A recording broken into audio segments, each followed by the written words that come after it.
আসসালামু আলাইকুম সবাইকে।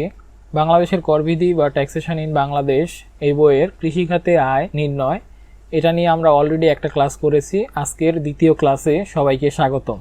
শুরুতেই বলতে চাই, যারা প্রথম ক্লাসটি দেখেননি অবশ্যই প্রথম ক্লাসটি দেখে নেবেন। সেখানে আমরা কৃষি হতে আয় এটা নিয়ে বিস্তারিত আলোচনা করেছি, অর্থাৎ বেসিক বিষয়গুলো নিয়ে আলোচনা করেছি। প্রথম ক্লাসটি আই বাটন অথবা ভিডিও ডেসক্রিপশন বক্সে লিঙ্ক দেওয়া থাকবে, অবশ্যই সেটি দেখে এই দ্বিতীয় ক্লাসটি কন্টিনিউ করুন। যারা অলরেডি প্রথম ক্লাসটি দেখেছেন, দ্বিতীয় ক্লাসে আপনাদের সবাইকে স্বাগতম। আজকের ক্লাসে আমরা কৃষি খাতে আয় এটার একটা অঙ্ক সলভ করব। এটা একটা বোর্ড প্রশ্ন, 2022 সালের অ্যাকাউন্টিং ডিপার্টমেন্টের পরীক্ষায় কিন্তু এই প্রশ্নটা এসেছিল। খুবই সহজ একটা প্রশ্নটা আমরা শুরুতেই পড়ে নিচ্ছি যে নিম্নলিখিত তথ্যাবলী হতে তানজিম মোরশেদের 2025-26 করবর্ষে কৃষি খাতে মোট আয় নির্ণয় করো। আমাদের মোট আয় নির্ণয় করতে বলা হচ্ছে, অর্থাৎ মোট করযোগ্য আয় যেটা রয়েছে সেটা নির্ণয় করার কথা বলা হচ্ছে। এখানে আমরা শুরুতে আয়গুলো দেখতে পাচ্ছি, যেমন ধান বিক্রয় প্রতি মন 1000 টাকা করে 300 মন, পাট বিক্রয় প্রতি মন 2000 টাকা করে 250 মন, বর্গা দেওয়া জমি হতে আয় 60,000 টাকা এবং ডেইরি ফার্মের আয় 3,20,000 টাকা। এর মধ্যে কিছু খরচ রয়েছে, যেমন ভূমির খাজনা প্রদান, শস্য বীমা প্রিমিয়াম প্রদান, ইউনিয়ন পরিষদের কর প্রদান, কৃষি ঋণের সুদ। আচ্ছা, এখানে আমরা অঙ্কের সমাধানটি করেছি। অঙ্ক করার জন্য আমরা একটি ছক তৈরি করেছি এবং এর 3টা কলাম রয়েছে।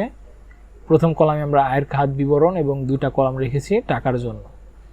শুরুতে আমরা করদাতার নামটি লিখে দিলাম। প্রশ্নতে করদাতার নাম রয়েছে তানজিম মোরশেদ, সেটা লিখলাম।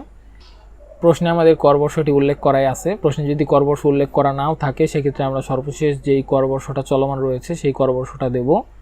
এবং আয়বর্ষটি কোনটি হবে? আয়বর্ষ হবে যেই করবর্ষ দেওয়া হয়েছে ঠিক তার আগের বছরটি আয়বর্ষ হবে। অঙ্ক করার শুরুতেই আমরা ধারাটা লিখে নেব। যেমন ধারাটা হচ্ছে 40 থেকে 44, ধারাটা অবশ্যই লিখে দিতে হবে।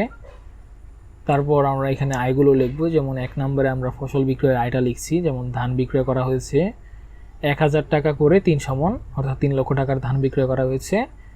এবং পাট বিক্রয় করা হয়েছে 2000 টাকা করে 250 মন, অর্থাৎ 5 লক্ষ টাকার। তাহলে এখানে আমাদের টোটাল ফসল বিক্রয় করা হয়েছে 8 লক্ষ টাকা। এই 8 লক্ষ টাকাটা অবশ্যই আমরা আলাদা করে লিখব, কারণ এটা আমাদের পরবর্তীতে প্রয়োজন হবে। তারপর রয়েছে বর্গা দেওয়া জমি হতে আয় 60,000 টাকা। এরপর রয়েছে ফার্মের বা ডেইরি ফার্মের আয় 3,20,000 টাকা। এই টোটাল আমাদের আয় দাঁড়াচ্ছে 11,80,000 টাকা, যেটাকে আমরা মোট আয় হিসেবে লিখে দেব। এই মোট আয় থেকে আমাদের বিয়োগ করতে হবে অনুমানযোগ্য খরচসমূহ। দেখুন এখানে আমরা লিখে দিয়েছি বাদ অনুমানযোগ্য খরচসমূহ। এই অনুমানযোগ্য খরচসমূহতে আসার পর শুরুতে আমাদের উৎপাদন খরচটি লিখতে হবে। এর আগের ক্লাসেও কিন্তু আমি বলেছিলাম যে অনুমানযোগ্য খরচসমূহ লেখার সময় 1 নম্বরে আমাদের উৎপাদন খরচটি আগে লিখে দিতে হবে। এখানে উৎপাদন খরচ কিন্তু সরাসরি প্রশ্নে উল্লেখ করা নেই। তাহলে কীভাবে আমরা উৎপাদন খরচটি বের করব?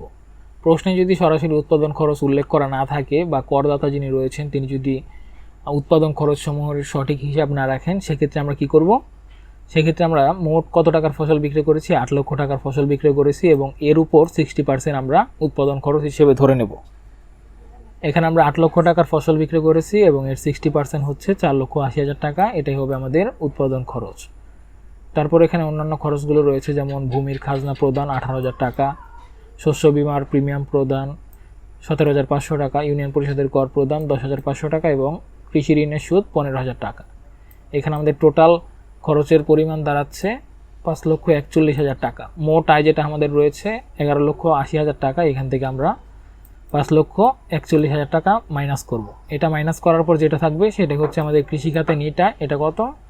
6,39,000 টাকা।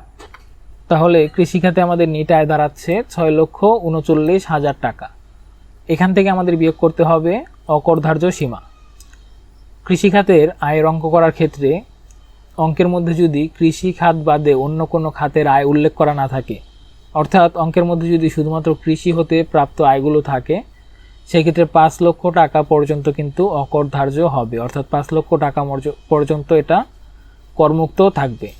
তাই আমাদের যেই নিট আয় রয়েছে, নিট আয় থেকে আমরা অকরধার্য সীমা হিসেবে 5 লক্ষ টাকা বিয়োগ করব এবং এই 6,39,000 টাকার থেকে 5 লক্ষ টাকা বিয়োগ করলে আমাদের যেটা থাকছে 1,39,000 টাকা। এটাই হবে আমাদের কৃষিখাতে করযোগ্য আয়, অর্থাৎ এই টাকার উপরেই কিন্তু করদাতাকে কর দিতে হবে বা কর গণনা করতে হবে। আমাদের অঙ্কে চেয়েছিল কৃষিখাতে মোট আয় নির্ণয়। আমরা কৃষিখাতে মোট করযোগ্য আয়টি নির্ণয় করেছি। এই অঙ্কের ক্ষেত্রে এই 1,39,000 টাকা এটাই কিন্তু আমাদের আনসার, কিন্তু ছকের নিচে আমি এক্সট্রা কিছু লিখেছি, সেটা হচ্ছে কর দায় নির্ণয়। অনেক প্রশ্নে কিন্তু মোট কর যোগ্য আয় নির্ণয় করার কথা বলবে, এছাড়াও কর দায় নির্ণয় করতে বলবে।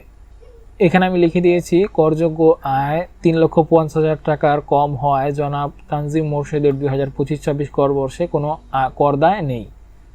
অর্থাৎ আমরা জানি 2025-26 কর বর্ষে একজন সাধারণ ব্যক্তির যদি 3,50,000 টাকার মধ্যে করযোগ্য আয় থাকে তাহলে কিন্তু তাকে কোনো কর বা আয়কর দেওয়ার প্রয়োজন হয় না। এক্ষেত্রে জনাব তানজিম মোরশেদের করযোগ্য আয় হচ্ছে মাত্র 1,39,000 টাকা।